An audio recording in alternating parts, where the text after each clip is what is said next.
Iran Israel যুদ্ধে উত্তপ্ত মধ্যপ্রাচ্য।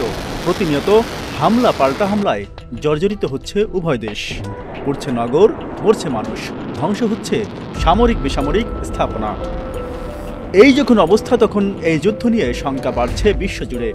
যুদ্ধ দীর্ঘায়িত হলে তার প্রভাব বাংলাদেশেও পড়বে এমন আশঙ্কা একেবারেই যৌক্তিক।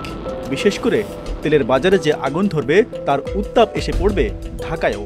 সূত্র বলছে, ইরানের হরমুজ প্রণালী হয়ে পরিশোধিত তেলের 20% ও অপরিশোধিত জ্বালানি তেলের 30% পরিবহন করা হয়। এটি বন্ধ হয়ে গেলে তেলের দামে বড় ধরনের উত্থান ঘটবে। জানা গেছে, যুদ্ধের কারণে ইতিমধ্যে ব্যারেল প্রতি ক্রুড অয়েলের দাম $65 থেকে বেড়ে হয়েছে $75। আর হরমুজ প্রণালী বন্ধ হলে দাম $120 ছাড়িয়ে যেতে পারে বলে পূর্বাভাস দিচ্ছে সংশ্লিষ্ট সংস্থাগুলো।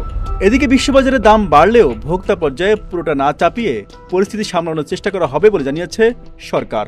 পাশাপাশি বিকল্প উৎস হিসেবে ইন্দোনেশিয়া ও মালয়েশিয়ার সঙ্গেও যোগাযোগ করা হচ্ছে বলে জানিয়েছে Bangladesh petroleum corporation, BPC. Z news, Dhaka.